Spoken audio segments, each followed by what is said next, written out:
है जब समझ में आ रहा है तो, लेकिन समझ में ना आए तो, क्योंकि जब गुरु की आज्ञा हो जाए, यदि गुरु की आज्ञा हो जाए, और मैं बिल्कुल ये भी सत्य घटना बता रहा हूं। एक ब्राह्मण देवता थे,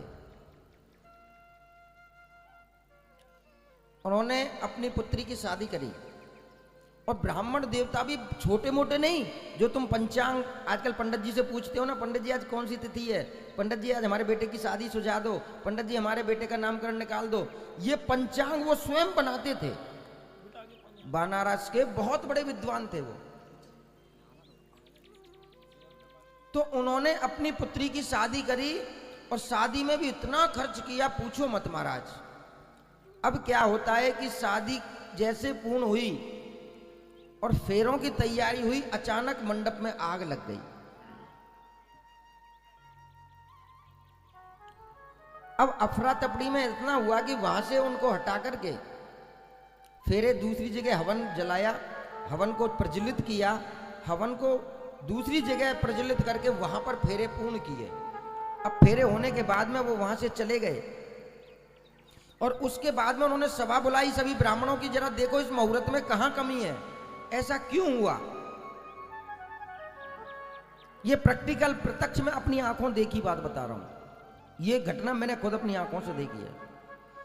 उन ब्राह्मणों ने कहा कि महाराज देखो इसमें ये नाम लड़की का, ये लड़के का, इसमें नाम देखो कमी मुहूर्त में कहां है।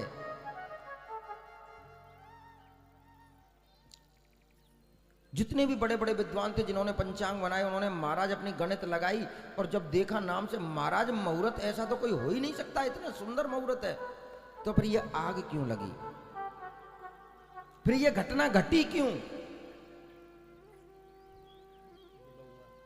अब वहां पर एक छोटा सा बच्चा, सबने अपने अपनी गणित लगाई, कहीं कमी नहीं थी। जो गुरुजी की सेवा में रहा करता था, सेवादार नया नया आया था, उसने कहा कि गुरुजी मैं यदि इसका उत्तर दे दूं तो। सारे विद्वान उसकी तरफ देखें, ये 6 साल का छोरा क्या उत्तर देगा, हम तो इतनी गणित लगा लगा करके भी हार गए, लेकिन कहीं कमी नहीं निकल रही इसमें। तो गुरुदेव ने कहा कि हाँ बता भैया क्या कमी है इसमें, क्या कमी है बता तो सही। तब वो छोटा सा बच्चा कहने लगा गुरुजी एक बस आपसे छोटा सा प्रश्न करूंगा, उसका उत्तर दे दो आप। क्या, आपने ये मुहूर्त किससे निकलवाया था। गुरुजी ने कहा मैंने खुद ने निकाला है ये। छोटे से बच्चे ने कही यही गलती है सबसे ज्यादा, क्योंकि नाई कभी अपने बात खुल काटता है क्या। अब तुम गुरुजी हो तो इसका मतलब ये थोड़ी ना कि अपने घर के काम तुम स्वयं कर लोगे। आज हम जो पंडित जी से मुहूर्त निकलवाने जाते हैं, क्यों निकलवा जाते हैं कि ब्राह्मण वाक्य जनार्दना, जब तक तुम ब्राह्मण की आज्ञा नहीं लोगे तब तक वो मुहूर्त नहीं बनता मेरे प्यारे। आज तुम कोई भी पूजा करते हो तो कोई गलती हो जाती है तो वो महागलती बन जाती है, और यदि ब्राह्मण ने आपसे कह दिया तुम्हें ऐसे पूजा करनी है और तुमने ऐसे ही कर दी, यदि वो गलती भी होगी तो वो गलती सुधर जाएगी, क्योंकि वहां तुमको गुरु की आज्ञा मिल गई, ब्राह्मण की आज्ञा मिल गई। ऐसे ही तुमने जो जन्म लिया था भगवान की कृपा से, उसको तुमने अपनी मर्जी से खुद मिटाना की कोशिश करी, इसलिए तुम चांडाल बने, और चांडाल बनने के बाद में किसी का कोई रिश्ता नहीं होता बेटा। और एक और बात और बता दूं, चांडाल बनने के बाद में तो बहन भाई तक को नहीं छोड़ता, भाई बहन को नहीं छोड़ती, वहां तो फिर वो चांडाल बन जाते हैं। जीते जी तूने मेरे को परेशान किया था ना बेटा, अब तेरे को परेशान करूंगा। फिर उसका काम ही सबको परेशान कर होता है, जो दिखता है वो उसी के लग जाता है, चिपक जाता है, इसलिए वो परेशान करते हैं। भगवान के पास शक्ति कब होगी, भगवान दंड कब देंगे उसको, जब कोई भगवान से कहेगा उसके लिए। मान लो हमारे घर में किसी पितृ देवता रूठे हुए हैं, तुम जब ब्राह्मण के पास जाओगे, ब्राह्मण उसके नाम से तुम्हारी पूजा कराएंगे, और जब तुम्हारी वो अर्जी भगवान के पास जाएगी, ब्राह्मण देवता तुम्हारी अर्जी को वहां पहुंचाएंगे, तब जाकर के भगवान उसको, उस आत्मा को मुक्ति देंगे, उसको देवता बनाएंगे मंत्रों की पूजा के द्वारा, और उसकी मुक्ति हो जाएगी, फिर वो कभी किसी को नहीं सताएगी। मिल गया आपके प्रश्न का उत्तर। इसलिए जीवन में ध्यान करना, कभी भी आत्महत्या करने की कोशिश नहीं करना है। प्रेम से बोलना पड़ेगा, कितना भी बड़ा संकट क्यों ना आ जाए, लड़ो सामने खड़े होकर के। जब पानी ऐसे बहता है तो पानी में कूद जाओ, तुम्हें खाली हाथ पांव में से ऐसे करते रहो, पानी की तरफ अपने आप बह जाओगे। तैरना नहीं आता होगा तब भी।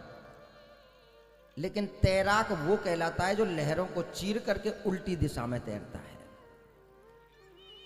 तुम्हारा जन्म हुआ है, इसका मतलब तुमको एक कहते हैं ना कि जब जन्म लेते हैं तो या तो इतिहास बना देते हैं और या इतिहास बन जाते हैं मेरे प्यारे।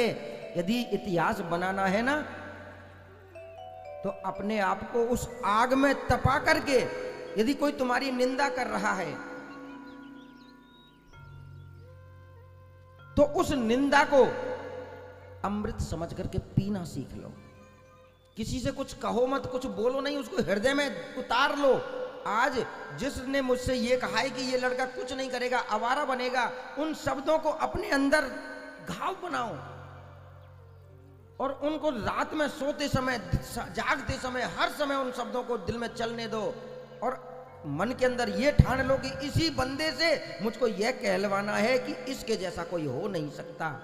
कड़ी मेहनत करो, फिर कुछ बड़े बाबू बन जाओ और वही बंदा खुद तुमसे आगे आकर के ना कह दे कि इसके जैसा कोई हो नहीं सकता।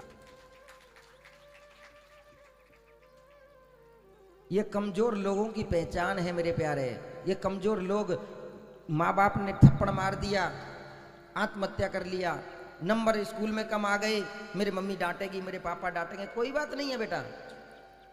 हमेशा ध्यान करो, जो भगवान करता है अच्छा करता है, ये ध्यान करना।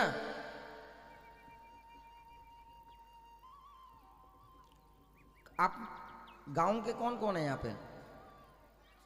हैं? सब गांव के, सभी गांव के हैं ना कोई शहरन के हो, जहाँ कहते गांवन में से आ तो जाए पर शहरी बन के रह जाते हैं। फिर कुआं किस किस ने देखा है? पानी किस किस ने खींचा उसमें से? लेजू से। हमारे गांव में लेजू के हैं, रस्सी से है ना। हमारे गांव ब्रज में तो भाई, अब दिल्ली में तो रस्सी बोल देते हैं, हमारे यहाँ तो लेजू बोल देते, खींचा है ना। तो आपने देखा होगा कि गांव के कुआं पे एक पनघट होता था, एक पत्थर सा। अब रस्सी से उसको जब खींचते थे तो वहां निशान बन जाता था। खींचते खींचते उस रस्सी में निशान बन जाता। रस्सी आवत जात है, सिल पर पड़त निशान। आपका वही जीवन है मेरे बच्चे। आग में तपा करके उसको इतना मजबूत बना दो, और ये जमाना तुम रोगे तो वो तुम्हें ज्यादा रुलाएगा, और कुछ बन करके दिखाओगे तो वो पीछे तुम्हारे बाबूजी बाबूजी कहते हुए और चलेंगे। ये ध्यान कर लेना। जो लोग तुमको आवारा कहते थे, जो लोग तुमको महाराज आलसी कहते थे, और बाद में जब तुम बड़े बाबू बन जाओगे ना तो वो हाथ जोड़ करके खड़े होंगे, बाबूजी क्या बात है भाई, इस बच्चे से तो कभी उम्मीद भी नहीं करती, इसने इतना मेहनत किया। कर खुद को बुलंद, इतना स्ट्रांग, इतना कर लो अपने आप को कि महाराज जमाने को अपने आगे झुका दो। कर्म करो, कर्म की फल की इच्छा मत करो। फेल हो गए कोई बात नहीं है, जैसे रस्सी आवत जात सिल पर पड़त निशान। यदि फेल भी हो गए तो तुम्हें दोबारा पढ़ने का मौका मिला है और तुम्हें निखरने का मौका मिला है। आज कोई बात नहीं है, एक